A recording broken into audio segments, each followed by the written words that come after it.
أعوذ بالله من الشيطان الرجيم بسم الله الرحمن الرحيم الحمد لله رب العالمين حمدا كثيرا طيبا مباركا فيه اللهم صل على محمد وعلى آل محمد كما صليت على إبراهيم وعلى آل إبراهيم إنك حميد مجيد اللهم بارك على محمد وعلى آل محمد كما باركت على إبراهيم وعلى آل إبراهيم إنك حميد مجيد أما بعد.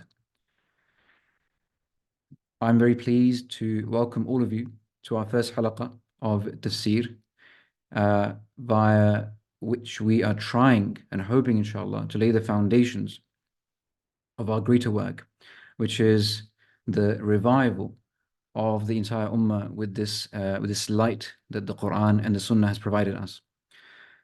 And there's nothing better to take support from and do this i'tisam with except the Book of Allah Azza wa Jal. So the da'wah that we're trying to give and promote is solely based on the Book of Allah Azza wa Jal and the Sunnah of His Messenger Sallallahu Alaihi Wasallam. And we want to promote that. And the best way to connect people to the da'wah is by the Book of Allah Azza wa Jal, which is why we have decided to launch this halaqah of Tafsir, which is open to all of our brothers and sisters from all over the world. And I'm sure in this lecture at the moment, we have brothers and sisters who are from all over the place, right? So the point is to connect everyone back to the Book of Allah Azza wa Jal. Allah subhanahu wa ta'ala says, لِكُلٍّ جَعَلْنَا مِنْكُمْ شِرْعَةً وَمِنْهَجًا لِكُلٍّ جَعَلْنَا مِنْكُمْ شِرْعَةً وَمِنْهَجًا لِكُلٍّ جَعَلْنَا لِكُلٍّ جَعَلْنَا, we have made for all. But Allah subhanahu wa ta'ala says لِكُلٍّ before the word جَعَلْنَا, we have made, to emphasize that this is something that has preceded for all the nations before us, right? And this is something that has come for us from Allah as a favor. لِكُلٍّ جَعَلْنَا مِنْكُمْ, ay from you, human beings and jinni wal ins, شِرْعَةً وَمِنْهَاجًا. Shir'a is a way of life, is your law, the code of conduct, and everything that you govern your lives with. That's a shir'a. So in other words, sharia, right? The code of law, the body of commandments, ahkam, that govern us, the umur and nawahi from Allah Azza wa Jal, right? And then the minhaj is the pathway via which this sharia is implemented in our lives. From that is da'wah, right? How do you make Islam the dominant authority in the land? How do you spread Islam? And when we learn that from our seerah, which we try and learn that from our seerah, we observe that it's done by two things. And Ibn Taymiyyah rahimahullah, in his book اقتداء الصراط المستقيم, اقتداء الصراط المستقيم, he mentions that this minhaj is two things: it's da'wah and it's jihad, right? So when we look back at our history amongst the Sahaba, we know that we had du'at like Mu'adh ibn Jabal, who was sent to Yemen to give da'wah to the people of Yemen. And then later you had many Sahaba who fought in the battles, right? They fought in the battles during the life of the Prophet ﷺ, and then they fought many battles after the life of the Prophet ﷺ. The point being that for the sake of spreading this religion, right, there's a pathway, there's a guided pathway that has been given to us by Allah Azza wa Jalla. We can't and we must not choose by our own liking what to do. So we can't come up with a political agenda and call ourselves the Ikhwan al-Muslimin, the brothers of the believers, the group of believers, Jama'atul Islamiyya, Al-Jama'atul Islamiyya, the Islamic Party, and so on and so forth, or Hizbullah, which is really Hizbullah, and so on and so forth. You can call yourself all you want, but that is not how Islam has taught you to spread your religion, to make your religion the dominant. Islam came to dominate, right? Islam came to be the religion, the religion which is practiced by all humanity. That is what Allah subhanahu wa ta'ala wants. He wants His tawheed to spread to every nook and cranny of this world, right? There is nothing in the Sharia that is against that. Islam is all for that. Islam is there to guide humanity and all of humanity to light, right? Some of that would be done through da'wah, and da'wah would pave its way towards the spread of Islam. But then you also have jihad, right? Now, subhanallah, Allah subhanahu wa ta'ala says that in the Quran, He calls this book Al-Furqan, right? And Al-Furqan is by definition is a sigha of mubalagha, exaggeration. It has whatever meaning it's expressing. It's expressing it with an acute exaggeration, as in a very superlative degree, to a very superlative degree, to the highest degree, right? So when it says Furqan, this is the book that is the ultimate criterion. It differentiates between haqq and batil. There's nothing that it leaves, right? That is what the Quran is, and its job is to do Furqan of every single thing in this world, right? And if we are going to label ourselves as Muslims and call ourselves the Ummah of this book, Ummah of Al-Furqan, Ummah al-Quran, right? We have to start with that book. And in our Sharia, in our history, the Muslims, they conquered through da'wah and through jihad, right? However, for any of this to take place, right, there has to be certain foundation. Islam has taught that. The Furqan teaches us that the way towards that is the tarbiyah of a community, the ilm, right? The tarbiyah of a community based on the Sharia, tawheed, ilm, right? What the Prophet left us with, right? So it's important that if we want to fulfill this aim of reviving Islam amongst the Muslims, I mean, think about this, subhanAllah, you have these Palestinians, our brothers and sisters, right? Palestinian brothers and sisters being tormented, butchered, right, left, and center. Then you have others around the world in Syria and Kashmir and the Uyghurs and so on and so forth, to the end of the list, right? You have many, many examples of this nature, right? Allah subhanahu wa ta'ala says, the Prophet ﷺ said in the Hadith, apologies, said that it is through this book, the book of Allah Azza wa Jal, it is through this book that He raises a community, a people, and it is via this book that He puts down another, right? And we see this, subhanAllah, that the Prophet told us, and He forecasted this. He said that there will come a time when you'll be like the floating foam on the sea waters, right? And the Sahaba, they asked, right, would we be less in number? Why would we become so insignificant, so worthless, so as to be compared to a, subhanallah, just floating foam in an ocean, right? With meaningless, purposeless, right? The Prophet told them that it's not because you're going to be less in number. That's not the case. The case is going to be that you would have left the religion of Allah Azza wa Jal. I'm paraphrasing the meaning, right? You would have left the book of Allah Azza wa Jal, right? So, and we're seeing that in our times, right? Why is it that millions and billions of Muslims want to go and help our brothers and sisters and they're not being allowed, right? Why have we ended up in this situation? It is because we have not learned how to hold fast to the book of Allah. Allah subhanahu wa ta'ala says, وَاعْتَصِمُوا بِحَبْلِ اللَّهِ جَمِيعًا وَلَا تَتَفَرَّقُوا. Right? Hold fast to the rope of Allah Azza wa Jal. And the Mufassirin, they said this rope, this habl, the hablullah is the Quran, right? So there's the purpose behind the entire project of Project Tajdeed and the Tajdeed Seminary is to revive ilm. And this is the only way we can strengthen ourselves as a community. And later, inshallah, once we've reached that level, we can call for a change on every single level of our existence, from political to social to economic and so on and so forth. But it all starts with tarbiyah, right?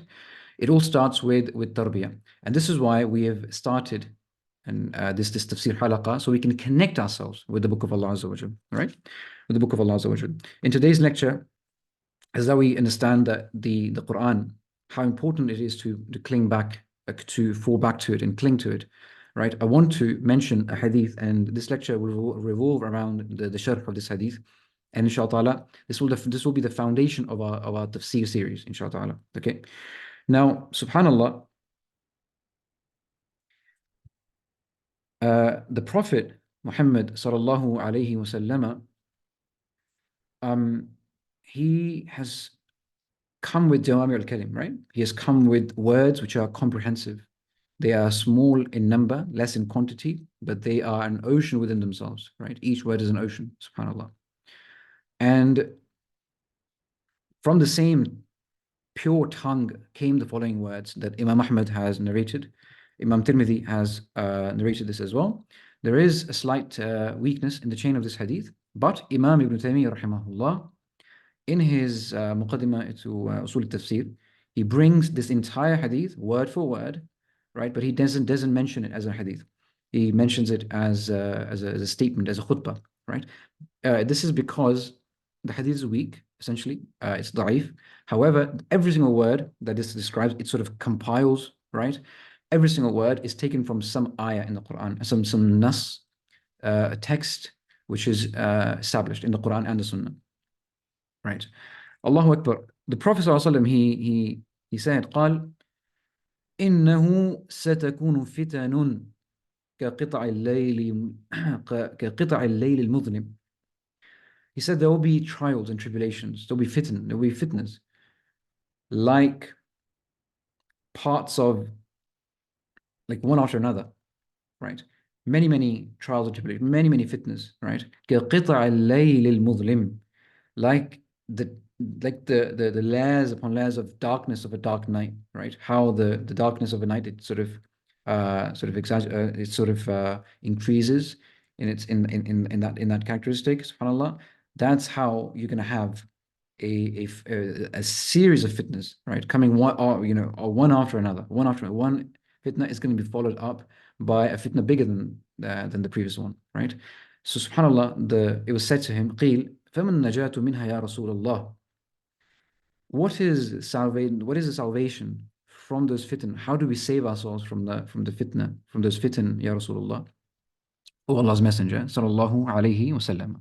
Every single time that you hear the name of the Prophet, the Messenger, Muhammad sallallahu, make sure to say sallallahu alayhi wasallam. This is the adab of the Sharia, the ilm that we are seeking, and from that is the fact that whenever you come to these durus, these are durus which are supposed to be the halaqat of the Quran. Make sure to do wudu, be in the state of wudu, inshallah.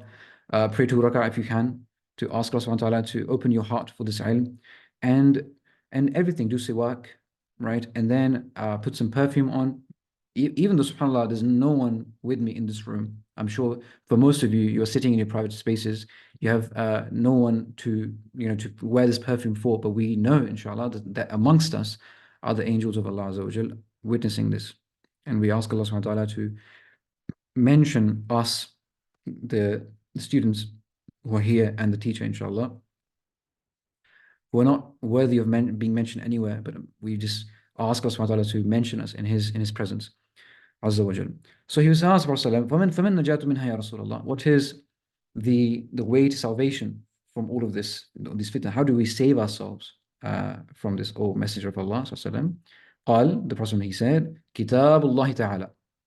كِتَابُ اللَّهِ تَعَالَى. It is the book of Allah Azza wa Jal. That's the only answer he gave. A series of perpetual tribulations, trials, right? Genocides, floods, wars, whatever have you. Kitabullah Ta'ala. It is the book of Allah Azza wa Jal. Right? This is the foundation of our deen. Why? فِيهِ نَبَأُ مَنْ قَبْلَكُمْ. In it is the news of those who were before you. So you learn from their lives. You learn who they were. You learn how they lived. You learn from their mistakes, and you learn from their good characteristics, so you can adopt them in your lives. They are your salaf salihin. Allahu Akbar. Then he says, وَخَبَرُ مَا بَعْدَكُمْ. And there is news for those who are going to be after you. Those who are going to come after you. So there's khabar, subhanAllah, of those things that are going to happen, those kinds of people that are going to come after you, subhanAllah. One of the evidences of that is, as the ayah says, there's those who come after the Muhajirin and the Ansar, they will say, رَبَّنَا لَا تَجْعَلْ فِي قُلُوبِنَا غِلًّا لِلَّذِينَ آمَنُوا رَبَّنَا. Right? إلى آخر ذلك, إلى آخر الآية. Right? They'll come and they'll say, رَبَّنَا لَا تَجْعَلْ. Do not make in our hearts غِلًّا, right? And enmity, any evil thought, ظَنُّ السُّوء, against our brothers who have come before us. And so on and so forth. So we know this is prophesied that Islam was not going to fall into a dark abyss and not make its way onto the world scene. It was going to, dominate, and there will be people who will come after you and they will make dua for you. Allahu Akbar.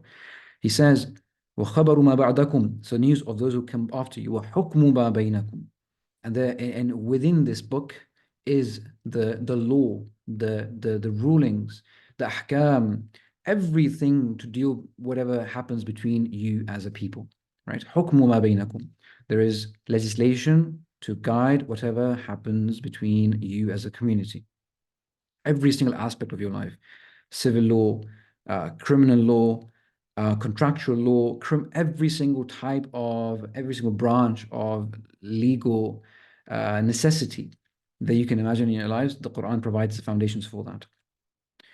وهو فصل ليس بالهزل وهو فصل ليس بالهزل وهو فصل again, as in Tariq, Surah Tariq, Allah says فصل وما هو بالهزل, right? He used the word فصل and hazl over there. This hadith is referring to that difference. فصل, as Imam Suyuti, he mentions, and others in the books of Tafsir, فصل means a decider.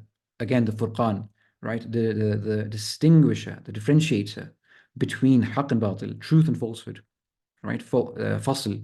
Fasl means a break, right? A gap. And then fasil, right, is something that brings that gap between two things, right? Like a space, for example. In a written sentence, when you put a space down and your commas and one of those, all those aspects of your punctuations, for example. Fasl is referred to something that a fasil is something that brings that gap between two things. Now, fasl is being used in the meaning of fasil. So it's masdar bima'na ism al-fa'il. Bima'na ism al-fa'il. It is a masdar, an action noun, that or verbial noun, which is being used in the sense of a fa'il, a doer, a subject, right? So the Quran is the ultimate embodiment of distinguishment, right? Distinction between haqq and batil. وَلَيْسَ بِالْهَزْلِ, it is not play, it is not buffoonery, it is not something that you can take lightly. لَيْسَ بِالْهَزْلِ, it's not something that you can mock. لَيْسَ بِالْهَزْلِ, it's not something that you can make fun of. It's not something that you can avoid. Is something that has come and is here to stay, and you will be bound to put your necks before it and submit to it. If you don't do it, then Allah subhanahu wa ta'ala has a reward for you on the Day of Judgment, which is befitting for your behavior. وَهُوَ فَصْلٌ لَيْسَ بِالْهَزْلِ, Muslims and non-Muslims alike, the Quran is for them. It's a fasl, it differentiates between haqq and batil. SubhanAllah. مَنْ تَرَكَهُ, whoever leaves this fasl, this furqan, whoever leaves it, تكبرا, the hadith says تجبرا, من تركه تجبرا قسمه الله تعالى, whoever leaves it in his arrogance, assuming an aura of arrogance as if he doesn't need this guidance, Allahu Akbar, قسمه الله تعالى, Allah will destroy him. ومن ابتغى الهدى في غيره أضله الله تعالى, and whoever seeks guidance in anything other than this book, than this Quran, أضله الله تعالى, Allah will misguide him, Allah will lead him astray. وهو حبل الله المتين, it is the strong rope of Allah Azza wa Jal. ونوره المبين, and it is the light of Allah Azza wa Jal, which illuminates, which is illuminated, and it illuminates everything else in its vicinity and beyond. Al-Mubin is ism al-fa'il min abana yubinu. Mubin becomes Mubin.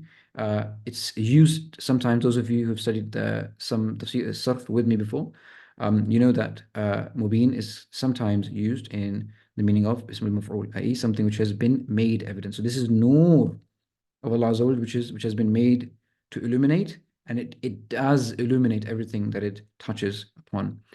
Allahu Akbar, and it is far-reaching. Nuruhul Mubin wa dhikrul Hakim, and this is a remembrance of Allah Azza wa Jal. Wa dhikr, it is a dhikr, it is a remembrance, which is Al-Hakim. Al-Hakim has two meanings. It has the meaning of wisdom, and it also has the meaning of being of a legislative capacity. So this is a remembrance which is full of wisdom, and this is a dhikr which is mahkum. It has been filled with laws and hukm that is there to put you upright. to put, subhanallah, to make you as a community an upright community in amongst the different nations of the world. Allahu Akbar. وَالصِّرَاطُ الْمُسْتَقِيمُ. And this is the straight and the most upright path. Mustaqim is from Bab istiqamah, right? Istif'al. And in there is the meaning of talab and shidda. So this is the path that seeks to take you until the very end in the most efficient way to the target, right? Which is Jannah, right? So it is Siratul Mustaqim, right? Al-Mustaqim, Allahu Akbar, right? So it's a path which is straight, upright, and leads you straight in the most efficient and the most easiest way that Allah SWT has decided for his people, for his slaves, to Jannah, Al-Siratul Mustaqim. And this is only possible if we stick to the Book of Allah Azza wa Jal, which is the only straight path that man can ever walk. And the Prophet goes on to say, وَهُوَ الَّذِي لَا تَزِيغُ بِهِ الْأَهْوَاءِ. And it is the one, لَا تَزِيغُ بِهِ الْأَهْوَاءِ. Ahwa, desires. The desires, with the aid of this book, never go bent, never go astray. Your desires will never find ways to fulfill itself outside the scope of the Sharia. Your desires will be guided by the Book of Allah Azza wa Jal. It is through this book. When you cling onto this book, your desires are guided. Your desires, you find desires in the Sharia. You don't find desires outside the Sharia. Nothing makes you happy, right? Al-imanu ma haka fi sadrik, right? Al-ithmu ma haka fi sadrik. As the Prophet says, a sin is something that makes you that really puts you in an unrest, your heart to unrest, right? And that is only possible when your desires are in line with the Book of Allah Azza wa Jal. And the Iman has been characterized with that, right? Ma haka fi sadrik. Whatever puts your heart to unrest, subhanallah, right? So وَهُوَ الَّذِي لَا تَزِيغُ بِهِ الْأَهْوَاءِ. It is through this book that your desires will never go astray, subhanallah. وَلَا تَتَشَعَّبُ مَعَهُ الْآرَاءِ. And it is through this book that different opinions about life, existence, philosophies that we see in our times, right? One believes the world to be eternal, the other believes it to be contingent, and the other believes it to be a product of a necessary being which they can't define, and so on and so forth.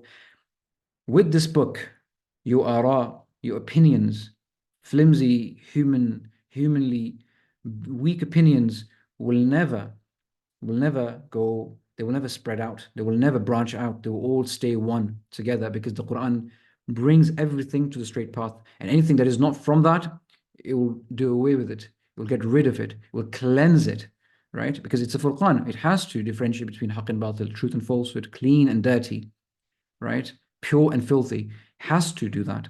And this is through this book, لا تتشعب معه الآراء. Your ara, your opinions will never go out of the way. They will never spread out, right? They will all stay one. You will remain an ummah of one opinion, one tawheed, one aqidah, no differences amongst yourselves, because that is the only way that you can unite yourselves. You can come together as an ummah, subhanallah, right? So you have different creeds, Ash'aris, Mu'tazilis, and Maturidis, and so on and so forth. You have many groups nowadays, right? You have the modernists, the Munkar al-Hadith, those who reject Hadith, and so on and so forth, the liberal types. It is through this book that your opinions will never branch out. They will remain one, which are the creedal points that Islam has brought us to us. Subhanallah. وَلَا يَشْبَعُ مِنْهُ الْعُلَمَاء. This is beautiful. Allahu Akbar. He says, وَلَا يَشْبَعُ مِنْهُ الْعُلَمَاء. The ulama, and Allah says, who are the ulama? إِنَّمَا يَخْشَى اللَّهَ مِنْ عِبَادِهِ الْعُلَمَاء. إِنَّمَا يَخْشَى اللَّهَ مِنْ عِبَادِهِ الْعُلَمَاء. Indeed, from the slaves of Allah, those who fear Allah truly, in the right sense of the word, they are the ulama. So the ulama are the ones who truly fear Allah. Anyone who does not fear Allah in the right sense and the right meaning of the word, they can't be an alim, even if they have studied for 25, 30, 40 years in Medina or al-Qura or Azhar or Zaytuna or anywhere else on the any place on this planet. It doesn't matter how many years you've studied. If you do not have the fear of Allah Azza wa Jal, right, you're not an alim. And so those ulama who are truly worthy of being classed as ulama, being worthy of included in that worthy class of those who fear Allah Azza wa Jal, لا يشبع منه. They are never satiated. They're never full of the Quran. They're always wanting more of the book of Allah Azza wa Jal. They're always reading it. They're always spending their nights with it. They're always crying over it. SubhanAllah. Their musahif, they are wet with tears that fall upon it. SubhanAllah. وَلَا يَشْبَعُ مِنْهُ الْعُلَمَاء. The ulama, those who are always connected to the book of Allah and they seek it as a form of guidance, Allahu Akbar. They are never satiated. They're never full of whatever the Quran has to give them. And they're always seeking more. They're always wanting more. They're always hungry what the Quran has to offer them from its light, from its favors, from its bounties, from its ilm, from its light, from its nur. وَلَا يَمَلُّهُ الْأَتْقِيَةُ وَلَا يَمَلُّهُ الْأَتْقِيَةُ. Those who have adopted the taqwa of Allah Azza wa Jal, they are actively fighting their desires. They are actively pushing away the muharramat, those things which Allah subhanahu wa ta'ala has labeled haram. They actively seek to fight them and stay away from them and safeguard themselves with this shield that surrounds them and is connected to them, to their beings, and is impenetrable by any attack from the shaitan. Those who adopt this way of life as the way of taqwa, they are never bored. لا يسأمون لا يملون. They're never bored of it. They never get tired of the Quran, subhanallah. So if you feel that you're getting tired, there's something wrong that you need to fix. Allahu Akbar. من علم علمه سبق. من علم علمه. Whoever learns, acquires the ilm of the Quran, sabaq, he will take lead over all creation. He will go ahead over everyone else. He will take lead. He will be the leader of everyone else in this dunya. He will be the imam of the people, right? SubhanAllah. And this brings me to a very beautiful realization. Almost a decade of observing this fact that many of the ulama of the past, they were polymaths. They were masters of many sciences, right?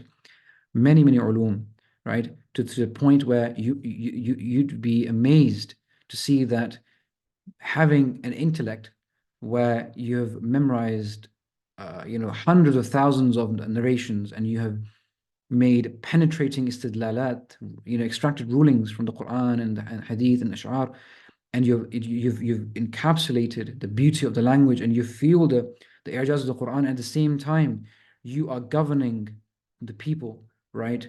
You are statesmen, you are mathematicians, your ulama were physicians, right? Physicists, right? Historians, economists, at the same time as they were ulama of the book of Allah Azza wa Jal.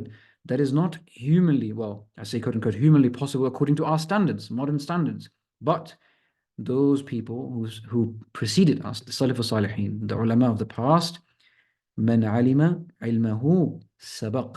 It is because they started their education with the book of Allah Azza wa Jal, and that ilm led them into a realm of unfathomable intelligence and knowledge, subhanallah, and creativity, right?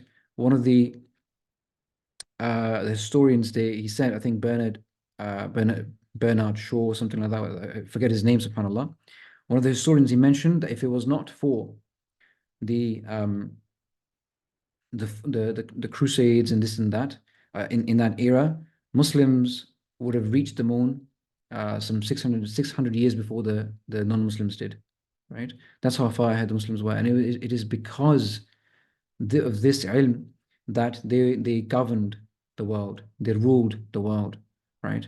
The Muslims were the leaders, they were the Imaan, they were the ones who decided what happened in this world. They were the ones who decided the narrative. They're the ones who led movements. They were the ones who led the people, the communities of that time, right?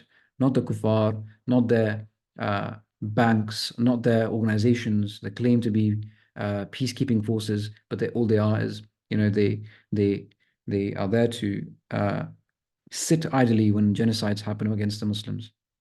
The Muslims of the day, a single woman would write a letter to Mu'tasim in the Khilafatu Abbasiyya in Baghdad, single woman, expressing her exact words, right? Calling upon Muhammad, wa ya mu'tasama, right? Wa ya mu'tasama, وكما قالت, subhanallah, on that one single plea of one woman from a far off land in Andalus, or I think to the boundaries of the Muslims, to the borders of the Muslims, he set off an entire army and he went himself to fight, right? They were the leaders. Their ilm was the ilm of Allah Azza wa Jal, the book of Allah Azza wa Jal, the ilm of the Sunnah. This is what guided them and made them an ummah. This is what made them strong and stand their ground in the face of the enemies of Allah Azza wa Jal in His religion. So Imam Shafi'i rahimahullah, right, was a mufti, a faqih at the age of 16. He was given the legal authority to give fatwa at the age of 16. Imam Ibn Taymiyyah rahimahullah around the same age. Many Muslim ulama, very, very young. It's not the case of anomalies. These men are not anomalies. These kinds of men were the norm of the day. These kinds of men were the norm of the day. And we can go back to that if only we learn the book of Allah Azza wa Jal and cling to it and hold steadfast to it. وَمَنْ عَمِلَ بِهِ أُجِرْ, and the one who acts according to it, ujir, he'll be rewarded. And the reward of Allah Azza wa Jal is not to be underestimated. When Allah Azza wa Jal is the King of all kings, and He is the Rabbul Alameen, right? SubhanAllah, He is the one who owns the treasures of the world and the heavens and everything that exists in the creation. SubhanAllah, when He's going to reward you, He's not going to be miserly. He's going to reward you like a king He is, Al-Malik al-Quddus, that He is, Azza wa Jal. وَمَنْ حَكَمَ بِهِ عَدْلٍ, and whoever judges, rules, legislates by the book of Allah Azza wa Jal, Adl, He is the only one who will reach justice. You can claim to follow the most sophisticated democracies, the most sophisticated body of law, the rule of law, as you claim. You can claim all of that, right? You can come up with everything that on the apparent seems very sophisticated, but at the end of the day, it will lead to injustice, lead towards tyranny in this world. And it's only through the book of Allah that you can establish justice, right? So if you want to see justice in the world, you have to come back to the book of Allah Azza wa Jal. Allahu Akbar. And this is the only way that you can form justice. No utilitarianism, no Jeremy Bentham, no John Stuart Mill, no John Locke, no theory of social contract can give you that justice, what the book of Allah Azza wa Jal can give you. So there's no debate that we have with atheists. You debate those who have a case, right? The Muslims don't have to debate anyone. We don't have anything to prove. We have the book of Allah Azza wa Jal. We know that whoever learns this, his ilm will be superior to others. He as a part of them people who lead their lives with the book of Allah, they will be the leading nation of the world. Who act according to it, they'll be rewarded in this life with the bounties and blessings of Allah Azza wa Jal, and in thereafter. Those who rule by this law, the book of Allah Azza wa Jal, the Sharia of Allah Azza wa Jal, they are the ones who will establish justice in the true sense of the word. وَمَنْ اعْتَصَمَ بِهِ فَقَدْ هُدِيَ إِلَى صِرَاطٍ مُسْتَقِيمٍ, and whoever clings onto it strongly, فَقَدْ هُدِيَ إِلَى صِرَاطٍ مُسْتَقِيمٍ, for indeed he will be guided to a straight path, and that is the book of Allah Azza wa Jal. So the whole point of this is the foundation that we are setting for this series, inshallah. This is going to be an ongoing series for tafsir. We're going to be meeting every week, inshallah, once a week. And in this series, we are going to be reading, inshallah, word for word, with commentary on top of it, the book of Imam al-Tabari, Tafsir al-Tabari, the best tafsir under the sky ever written in the history of our nation, the Ummah Muhammadiyah, right? Tafsir al-Tabari. And this has never been done in the English language before. I perhaps never been done in the Arabic world either, right? The point is that Imam Ibn Taymiyyah rahimahullah, he praised this dearly. He said the best tafsir that has ever been written in the world is the tafsir of Imam al-Tabari, right? And the book has gems that most of the Muslims are unaware of, because it's a very lengthy tafsir, right? It's a few volumes, about 10 volumes, and even the most senior طلاب العلم, they don't read it. They don't go through it. They don't bother themselves with the book of Imam al-Tabari. And Imam al-Tabari has one of the highest ranks in fact, he is called Imam al-Mufassirin after the Sahaba, of course, right? Ibn Abbas. He's called the Imam al-Mufassirin, right? He is the leader of the Mufassirin. His tafsir is relied upon. It is sound in Aqidah. He's the Imam of the Salafi, the Imam of Aqidah Salafiyya. He's the Imam of Ahl Sunnah wal Jama'ah.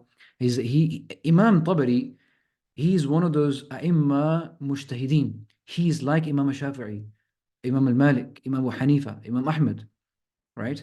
He has his own ijtihadat. He was a mujtahid and he was a man of a brilliant intelligence. And Imam Ibn Taymiyyah rahimahullah, he highly praised his work. Allahu Akbar. So we'll read this book of Tabari, inshallah. We'll have commentary on it. That I'll make personally, inshallah, from my readings around the book of Tabari and other books of tafsir, inshallah. Books of tafsir. And one last reason why I want to mention this, why we have chosen the book of Imam al-Tabari, is that we don't want to lead a movement where we are training a nation of muqallideen, blind followers, right? We want to train a nation, we want to train a generation of tulab al-ilm who are independent thinkers, they are critical thinkers, they are mujtahideen, they can do ijtihad, they can develop that malaka, that competency, right? And that authority in becoming and in doing ijtihad and becoming mujtahid and deriving rulings from the book of Allah Azza wa Jal, and take guidance directly from the book of Allah Azza wa Jal and the Sunnah according to the fahm, the understanding of the Salaf Salihin, right? And this is an effort, inshallah. I would like to request all the students who are here to, inshallah, attend regularly, and all those who are listening this as a recording later, to make this a constant part of your life. This tafsir, by the will of Allah Azza wa Jal, by the will of Allah Azza wa Jal, and with this tawfiq, inshallah, this tafsir, this series, inshallah, will change your life for the better, inshallah. Barakallahu feekum, jazakumullahu khayra.